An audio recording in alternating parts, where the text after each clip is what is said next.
নমস্কাৰ এই মুহূৰ্তত আহি পৰিছে ৰাতিপুৱাৰ কেইবাটাও বিগ ব্ৰেকিং নিউজ। আজি হৈছে 12 ছেপ্টেম্বৰ। অসমৰ মুখ্যমন্ত্ৰী ডক্টৰ হিমন্ত বিশ্ব শৰ্মাই আজিৰ দিনটোত 6টাকৈ বৃহৎ মন্তব্য কৰিছে।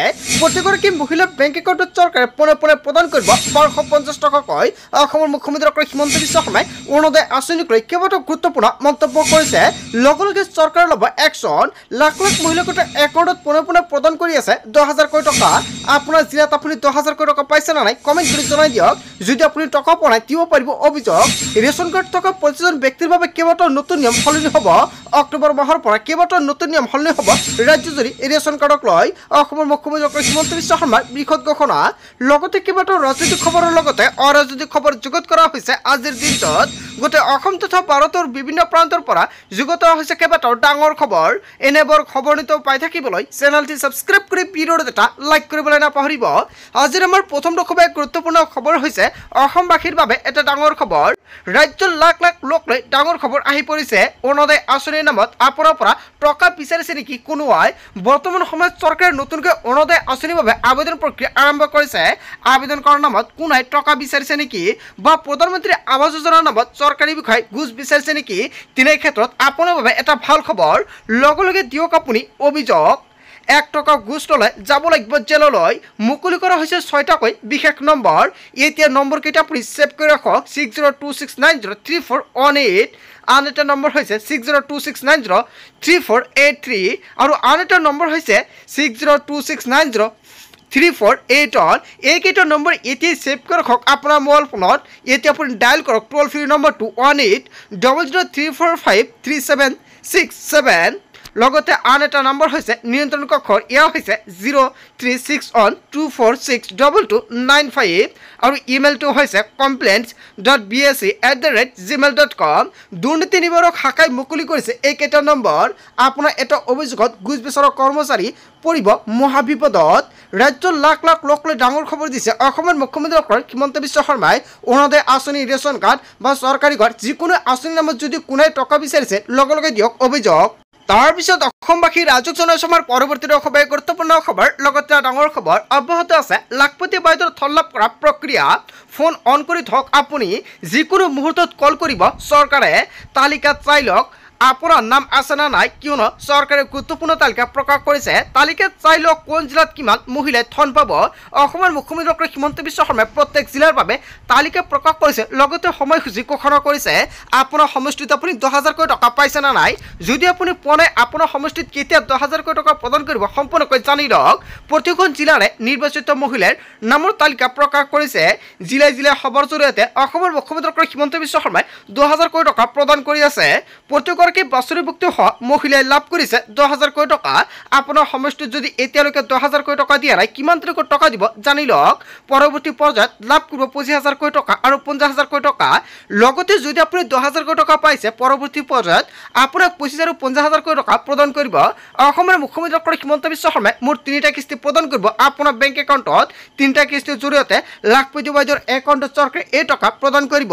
তেতিয়াহে আপুনি পৰৱৰ্তী কিস্তিত লাভ কৰিব 25,000কৈ টকা আৰু শেষৰ কিস্তিত লাভ কৰিব 50,000কৈ টকা।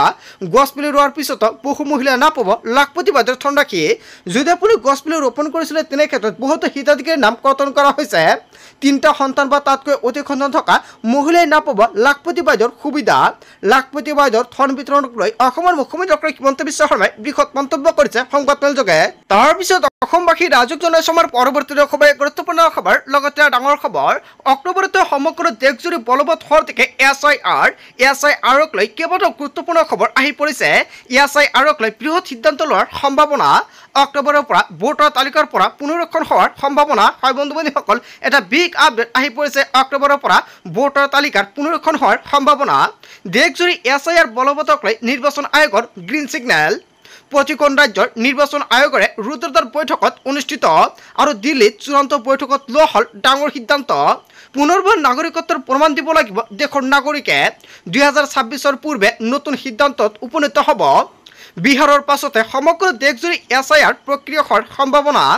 ভাৰতীয়ক SIRত অন্তৰ্ভুক্ত কৰিবলৈ অতিৰিক্ত নথিৰ পৰামৰ্শ বিচাৰিছে নিৰ্বাচন আয়োগে ভোট কেন্দ্ৰৰ সঠিক সংখ্যাৰ ৰিপৰ্ট দিব লাগিব। নিৰ্বাচন আয়োগে 30 ডিচেম্বৰত অন্ত পৰিব বিহাৰৰ SIR প্ৰক্ৰিয়া আৰু অক্টোবৰতে সমগ্ৰ দেশজুৰি বলবৎ হ'ব পাৰে SIR। হয় বন্ধু-বান্ধৱীসকল, SIRক লৈ বৃহৎ খবৰ আহি পৰিছে। SIR জনতাই বিচৰা নাই, নিশ্চয় কমেণ্ট কৰি জনাই দিব। তাৰপিছত অসমবাসী ৰাজুক জনাই সময়ৰ পৰৱৰ্তী খবৰ, গুৰুত্বপূৰ্ণ খবৰ, লগতে ডাঙৰ খবৰ। SITৰ প্ৰতিবেদনৰ বিস্ফোৰক তথ্য ৰাজহুৱা কৰিলে মুখ্যমন্ত্ৰী ডক্টৰ হিমন্ত বিশ্ব শৰ্মাই। মুখ্যমন্ত্ৰীৰ হাতত গৌৰৱ গগৈৰ SITৰ প্ৰতিবেদন। DG মুন্না প্ৰসাদ গুপ্তাৰ নেতৃত্বত SITৰ প্ৰতিবেদন অৰ্পণ কৰা হৈছে। গৌৰৱ গগৈৰ পাকিস্তান লিংক সন্দৰ্ভত তদন্তৰ প্ৰতিবেদন। হয় বন্ধু-বান্ধৱীসকল, এটা বিগ আপডেট আহি পৰিছে। কেইবা পৃষ্ঠাজোৰা প্ৰতিবেদনত আছে কেইবাটাও বিস্ফোৰক তথ্য। প্ৰতিবেদন দাখিলৰ সময়ত উপস্থিত প্ৰণৱজ্যোতি গোস্বামী আৰু ৰজি কলিতা। আজি ৰাজহুৱা নহয় SITৰ প্ৰতিবেদন তন্নকৈ পৰীক্ষা কৰা হ'ব। প্ৰতিবেদনৰ প্ৰতিটো পৃষ্ঠা কেবিনেট বৈঠকত লোৱা হ'ব বৃহৎ সিদ্ধান্ত। পৰ্যবেক্ষণৰ পাছতে ৰাজহুৱা কৰাৰ সম্ভাৱনা। প্ৰতিবেদনৰ সকলো তথ্য। গৌৰৱ গগৈৰ পাকিস্তান লিংক সন্দৰ্ভত তদন্তৰ প্ৰতিবেদন দাখিল কৰা হৈছে। SITৰ প্ৰতিবেদনৰ বিস্ফোৰক তথ্য ৰাজহুৱা কৰিলে অসমৰ মুখ্যমন্ত্ৰী ডক্টৰ হিমন্ত বিশ্ব শৰ্মাই।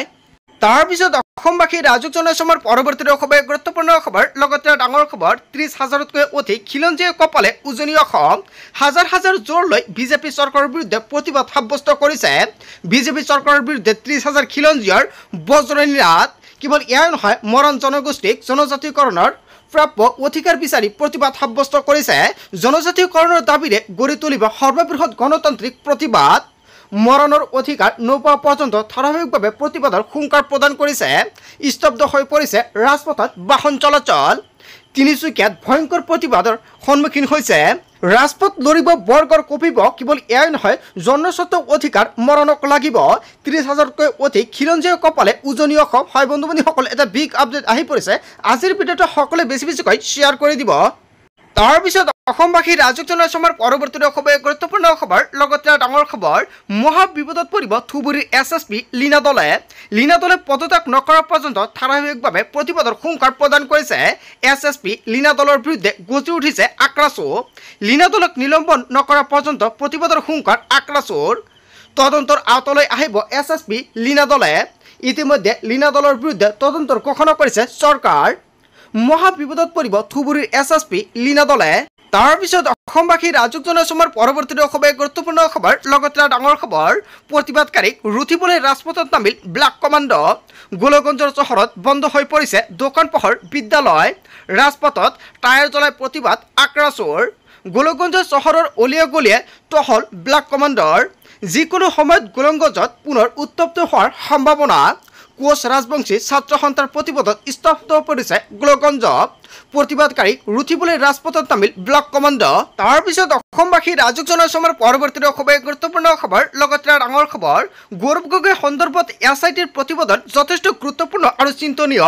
অসমৰ মুখ্যমন্ত্ৰী ডক্টৰ হিমন্ত বিশ্ব শৰ্মাই SITক লৈ কেইবাটাও গুৰুত্বপূৰ্ণ মন্তব্য কৰিছে। এই বিষয়ে কেবিনেটত আলোচনা কৰা হ'ব। যাৰ পৰিয়ালৰ 3জনে বিদেশী, তেওঁ বিহু নাচতে লাগিছিল অদ্ভুত। এনেকুৱাকৈ মুখ্যমন্ত্ৰী ডক্টৰ হিমন্ত বিশ্ব শৰ্মাই গৌৰৱ গগৈক লৈ কেইবাটাও বিস্ফোৰক অভিযোগ উত্থাপিত কৰিছে। তেওঁৰ পত্নী পুত্ৰ বিদেশী নহয় বুলি অস্বীকাৰ কৰিব নেকি?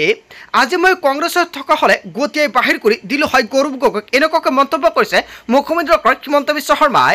মহাত্মা গান্ধীয়ে স্বাধীন কৰা দেশত সাংসদগৰাকীৰ পৰিয়ালত 3জনেই বিদেশী বুলি মন্তব্য কৰিছে।